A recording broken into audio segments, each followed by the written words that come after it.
Hello, everybody. Tracy, Mrs. JDog Flanagan with you here today.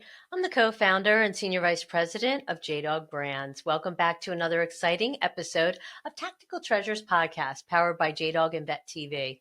Our podcast gives veterans, mil spouses, active military members, and military family members a voice in the veteran space to speak about their service, how they're affecting their communities post-service, and they share with me a tactical treasure that has helped them in their journey in their military career, business, or life.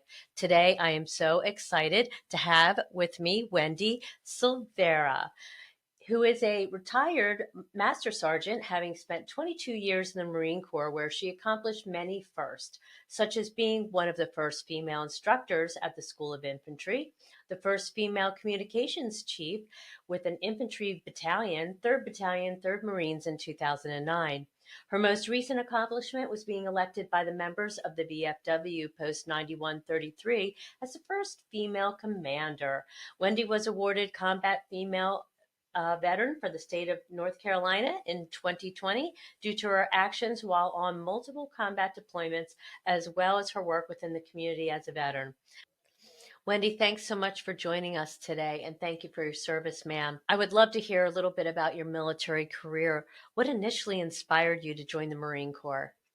It's a funny story. I'm from a very small town in Oregon, a logging community. And one of my friends was like, "Hey, I'm joining the Marine Corps," because it's funny, the recruiter wasn't hanging around, right? There's a cadence to that. So Right. I wasn't able to go to college. My parents weren't going to pay for it. So initially I was like, "Oh, the Marine Corps can help me pay for college." So that's why I joined.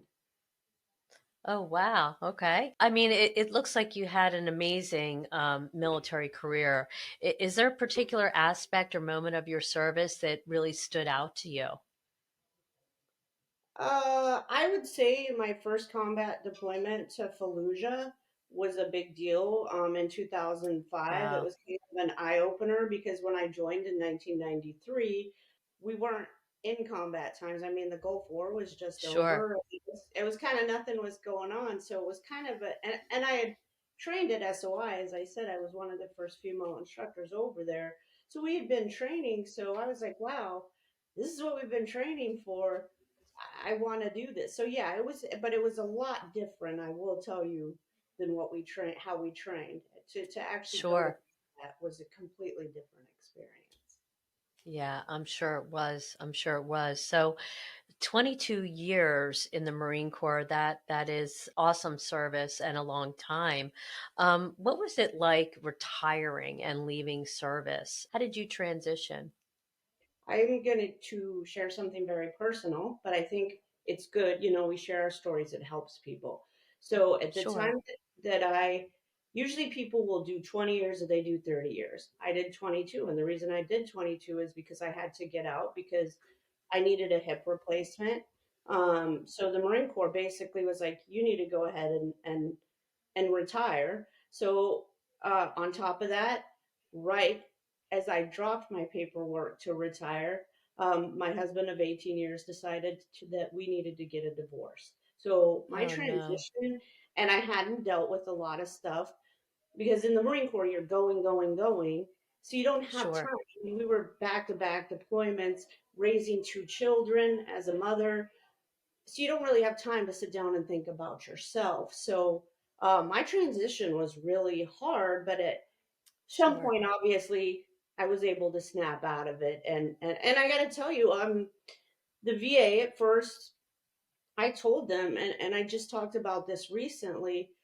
I was seeing a therapist before I got out on active duty. I said, "Hey, well, what happens when I get out?" "Well, the VA will take care of you."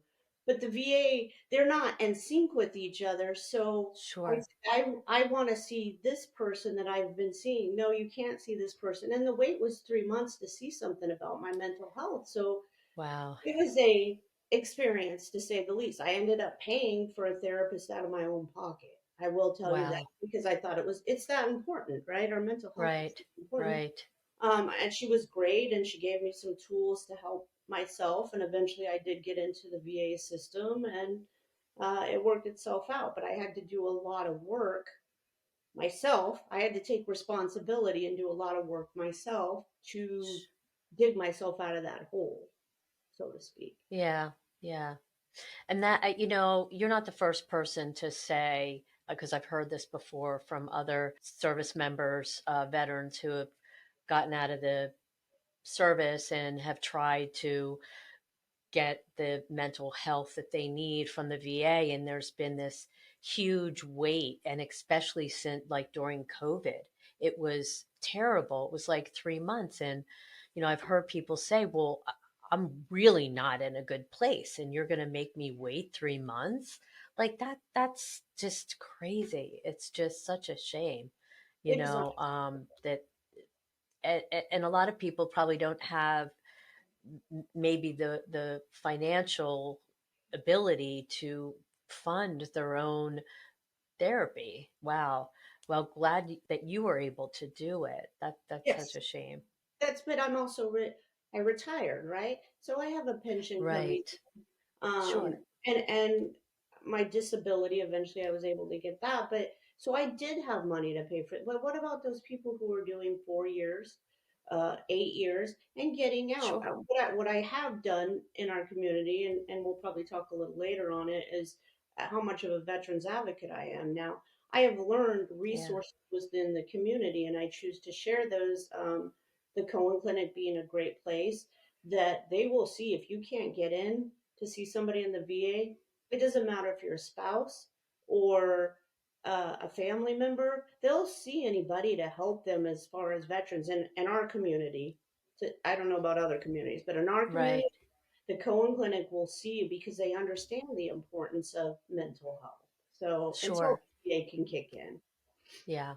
So, and leading right up to the fact that you are currently the VFW commander of the VFW Post 9133. So, as we're beginning to talk, I'm sure that a lot of veterans may not realize the full scope of what their local VFW does and offers. Could you talk to us about the work that is done through the VFW? Yes, ma'am. I'm very passionate about the VFW, so I'm excited that you asked me that question. Whenever I talk with veterans, the first thing I ask them is, "Hey, do you know about the VFW and why they were formed and what the purpose is?" Well, oh no, it's a dark place where you can go like a dive bar, right? A lot of them will say that, but that's not Oh gosh. necessarily the truth, or there is some of that.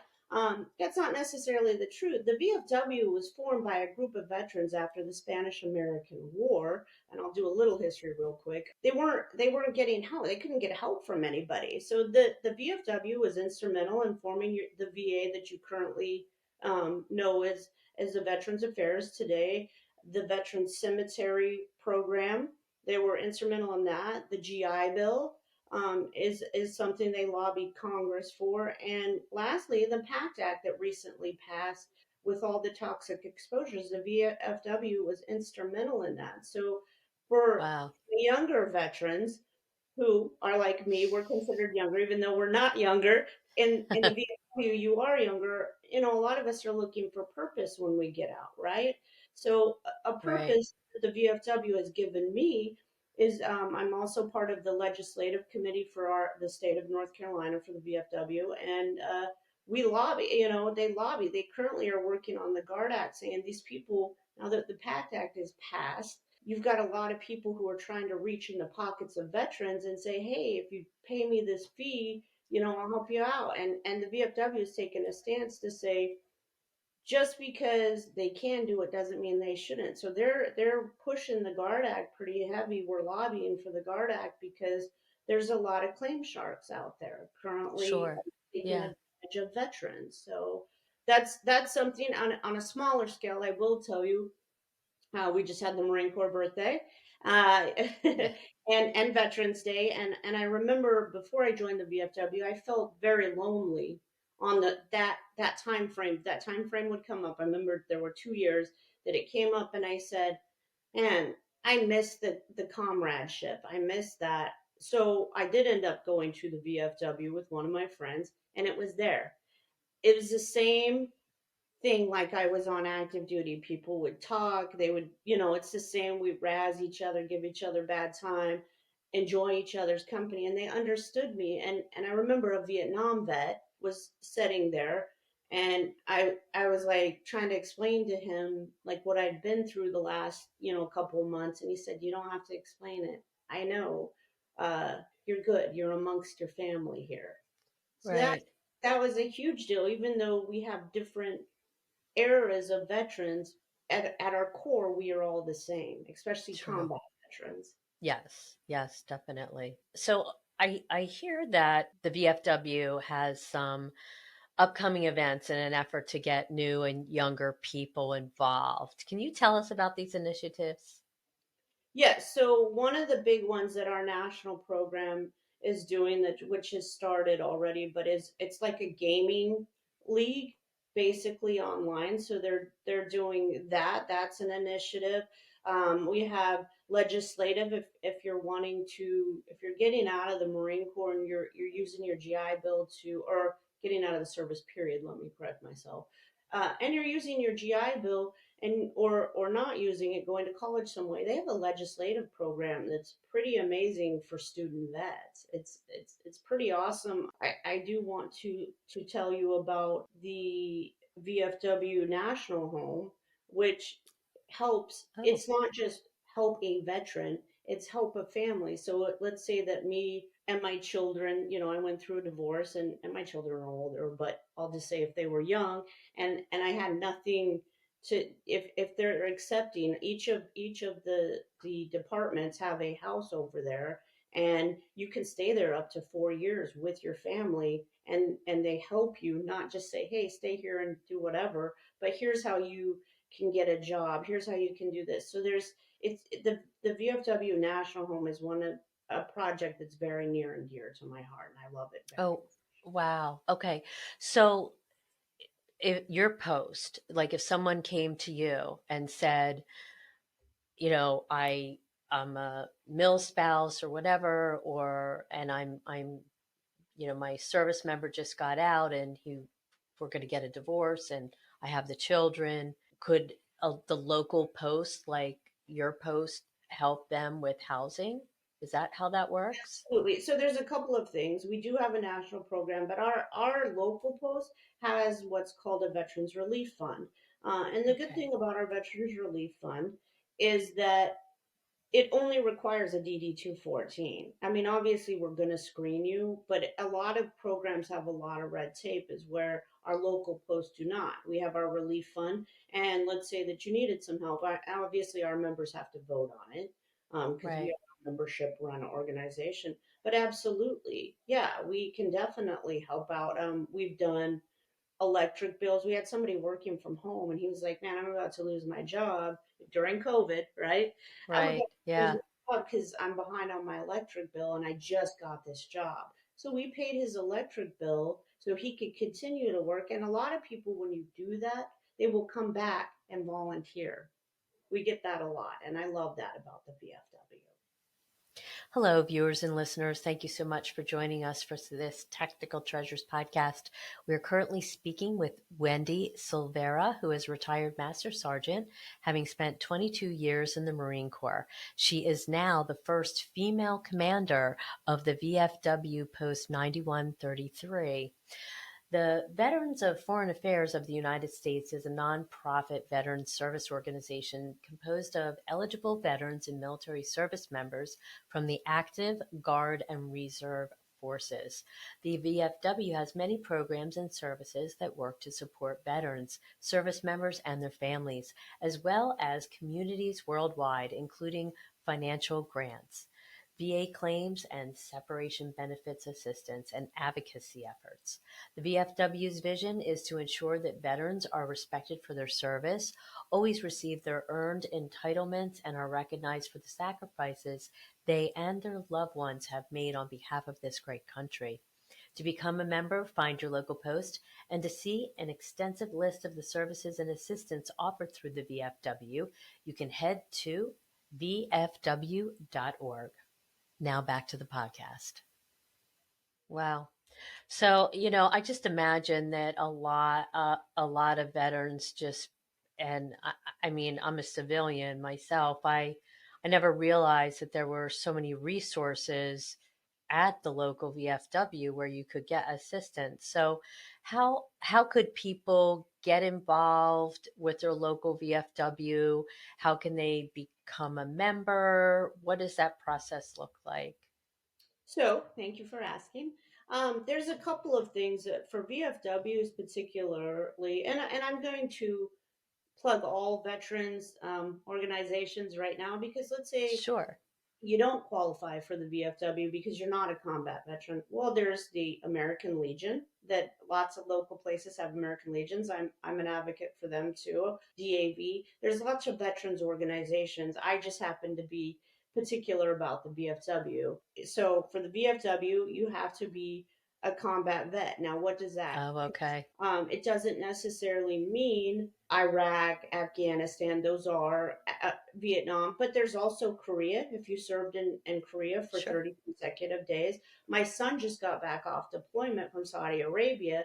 He Wow. got combat pay and or hazard duty pay that qualifies you for the VFW. You can be active duty and be a member of the VFW. The other big thing is an honorable discharge, right? So you have to Uh-huh. have an honorable discharge. But I will tell you, it doesn't require anything to volunteer. We are Mm, always looking for volunteers. We do not have enough volunteers. And I tell people all the time, you don't have to be a combat vet or an honorable discharge to volunteer. You can come out and say, "Hey, I'd like to volunteer. I want to work in your kitchen, help make a meal." Because in our post, particularly, 100% of the money we make goes back to veterans within this community. 100%. wow. That's great. Yes, ma'am. So if you're just a civilian and a patriotic American, can you volunteer Yes, to ma'am. help? Okay. Absolutely. We have the auxiliary program as well, which is for, like you, for example, right? Your husband, if let's say he was a VFW member, you can sign up for the auxiliary under his DD 214 if he was a member. And Oh, it can be wow. it can Okay. be the father, brother. It's a family member basically that you can sign Got up it. under the auxiliary program, which is basically like a support system for us. So Oh, we help each other, and we're a support system for our auxiliary as well. So I yeah. definitely will plug our auxiliary as well because we cannot exist without our auxiliary members, and that can be Sure. Sure. metaphorical for sure. Yeah. Yeah. Great. Oh, wow. Great information. I love it. Let's dive into your treasure. What would you like to share with us today? I'm excited. It's behind me. So this is my treasure. Let's see. I'm going to put it up here. If you could see it.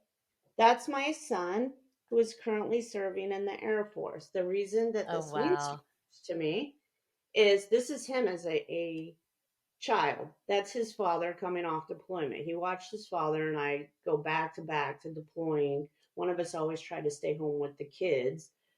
That's Right. so we weren't with each other that much, but we always tried to stay home. Well, he took this picture right here.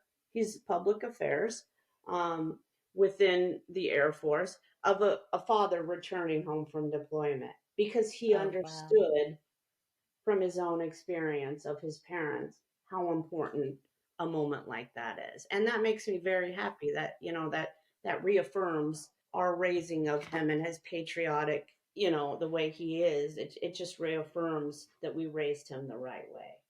Of course. Wow. That is so special. I love it. That's just incredible how you instilled that sense of service in your son.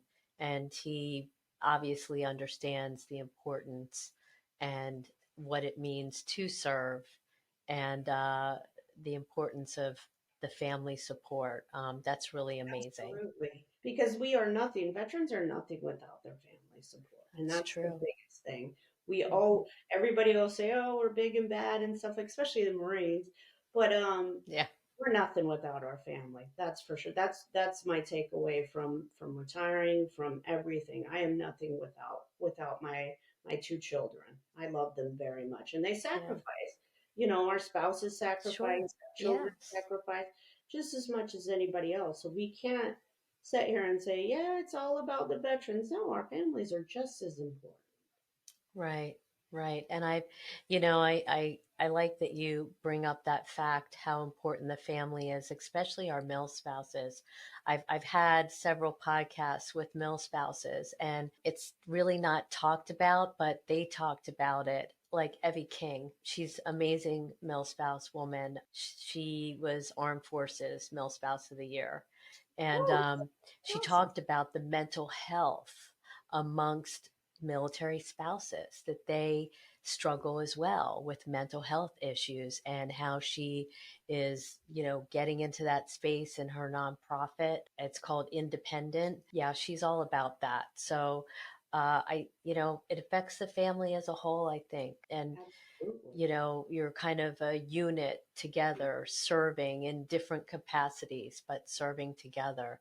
So I love that you bring that up, and that's And I love that amazing. she's doing that for the spouses because what I've learned, and this is kind of from being a woman veteran, just so you know, but spouses Right. it can be the same.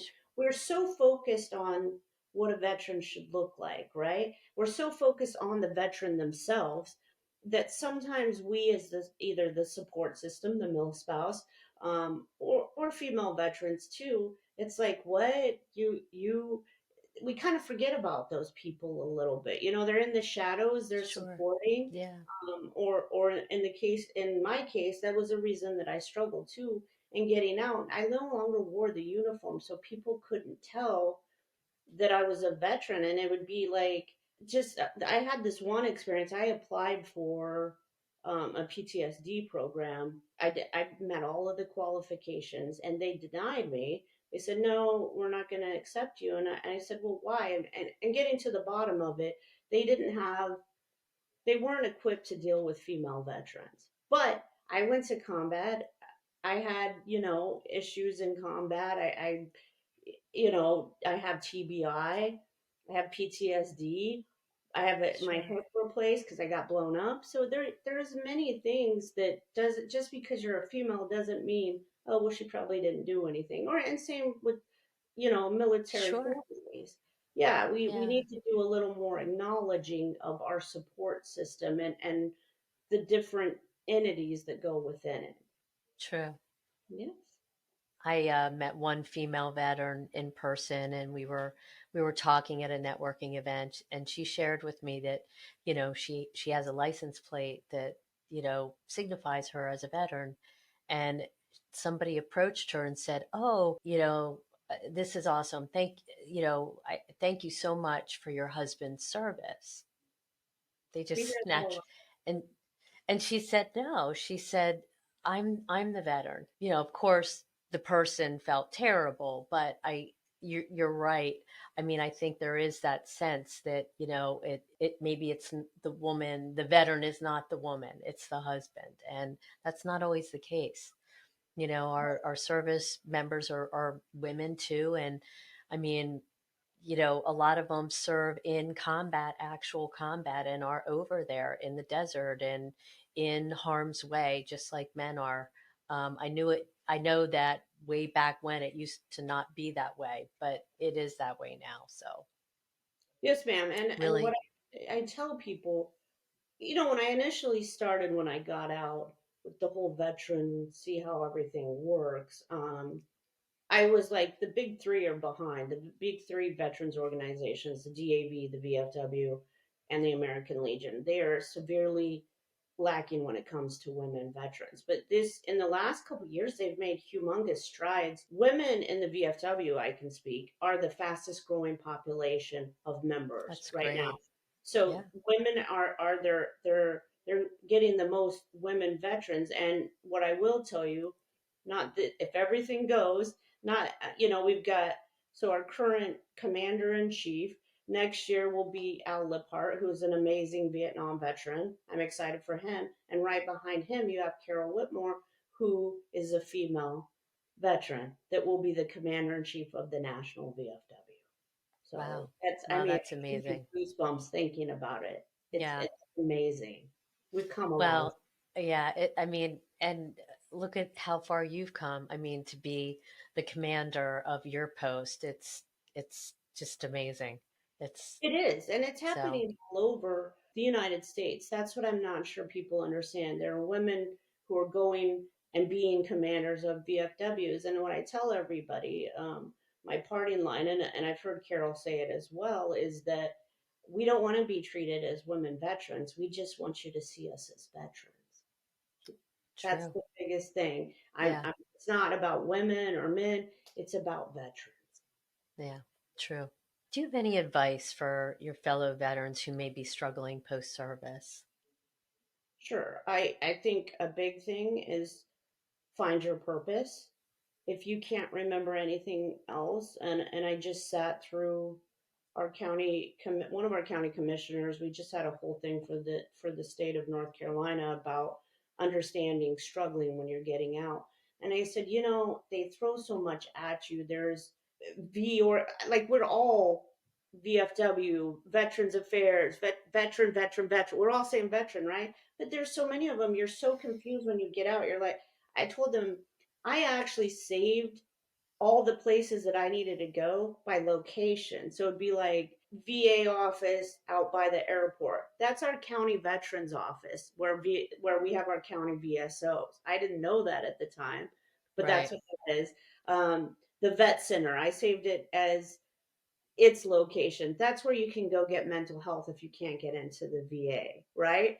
The VA clinic, saved here in Jacksonville or Fayetteville or the different areas. So I think they need to maybe do a little better job on that. But Right. if you remember nothing else, remember the locations and go to a veterans organization within your community, whatever it is, American Legion, DAV, as I said, whoever you're using, and ask for assistance. The biggest thing that I didn't understand was the VSO process. Did you know that, and I don't know if everybody understands this, those veterans organizations like the VFW have people who will help you get your disability ratings, and it doesn't cost you anything. Doesn't cost not 1 cent to you. That's part and if you don't have a VFW or an American Legion, the county offices, the county pays people to help veterans get their claims taken care of, and especially with the PACT Right. Act being pushed currently, there's a lot of stuff going on, so it's instrumental that you find a veterans organization that do not pay a lawyer to do your claims. And if you're not happy with your veterans service organization, you have options. We all answer to, we have a local post, we have a district, which is in the area, you have a department, which is your state, and then you have a national. So you can go all the way up, and you're going to get a hold of somebody in those Right. organizations. If you're not happy with the first person, and then worst case, you don't want to deal with veterans organizations, go see your county office. They have veterans service officers that are accredited in there as well. So I think that's the biggest thing: purpose and making sure you find your tribe. Find your tribe. Yeah. I hear that a lot. Find your tribe. Yeah. That's Sure. great advice, Wendy. Great advice, ma'am. Thank you. So, where can people find and connect with you and find out more about the VFW? They can go my social. I'm pretty robust on my social media, whether it's my Instagram, my Facebook, or we have TikTok now too. That's a lot of people make fun of. I made our post particularly a TikTok page because I think it's important to connect. There's different ways to communicate with people, and within the Sure. veteran, we have all different age groups, right? So some prefer that Yeah. we print out information. So we print it out and give it to them. Some like email, so we do that. But then you've got people like me that are like, okay, I'm kind of more of an Instagram, TikTok type person. So they can find me on any social media. Just search my first and last name, and there's going to be a million things about the VFW come up. And worst case, any of those, you can search the VFW pages of the social media as well, and they're great. Our VFW National does a great job on all of the information they put out as well. Okay. That's great. Thank you for that information. Yeah. And thank you so much for taking the time out of your schedule to come talk to us today. It was amazing to hear everything that you're doing, and your treasure was so special. Thank you for your son's service.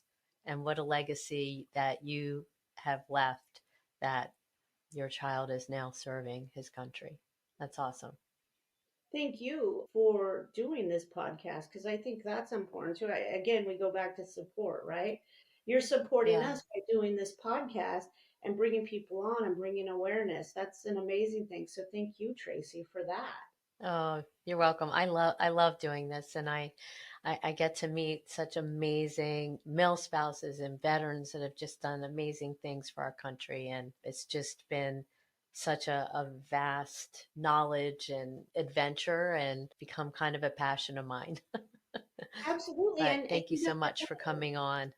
Yeah, you never know how you're helping somebody, right? Because you are. Essentially, you're helping people. Maybe Sure. somebody will listen to your podcast and say, "Wow, this is amazing. Look at the work she's doing." I mean, when I actually started researching, once you had asked me to come on, I was like, "Yeah, she's doing some pretty great things." So, thank you Thank so you. much. Oh, you're welcome. Thank you, ma'am. It was a pleasure to talk to you today. Take Same. care. Take care. Thank you so much. Hello, viewers and listeners. Thank you so much for tuning into this episode of Tactical Treasures Podcast. We have just finished up an amazing conversation with Wendy Silvera, who is a retired Master Sergeant, having spent 22 years in the Marine Corps. She is now the first female commander of VFW Post 9133. The Veterans of Foreign Affairs of the United States is a nonprofit veteran service organization composed of eligible veterans and military service members from the active, Guard, and Reserve forces. The VFW has many programs and services that work to support veterans, service members, and their families, as well as communities worldwide, including financial grants, VA claims and separation benefits assistance, and advocacy efforts. The VFW's vision is to ensure that veterans are respected for their service, always receive their earned entitlements, and are recognized for the sacrifices they and their loved ones have made on behalf of this great country. To become a member, find your local post, and to see an extensive list of the services and assistance offered through the VFW, you can head to vfw.org. Again, thanks for tuning in. You can find our Tactical Treasures podcast on all your favorite podcast platforms, as well as Vet TV. We are now airing on Reese Across America Radio on Thursdays at 7 p.m. Eastern Time. And if you missed that, please catch us for the encore at Saturdays at 1 p.m. Eastern. You can also find Reese Across America Radio on the iHeartRadio app, the Odyssey app, and the TuneIn app. Again, thanks for joining us. We'll see you again on another podcast. Bye-bye now.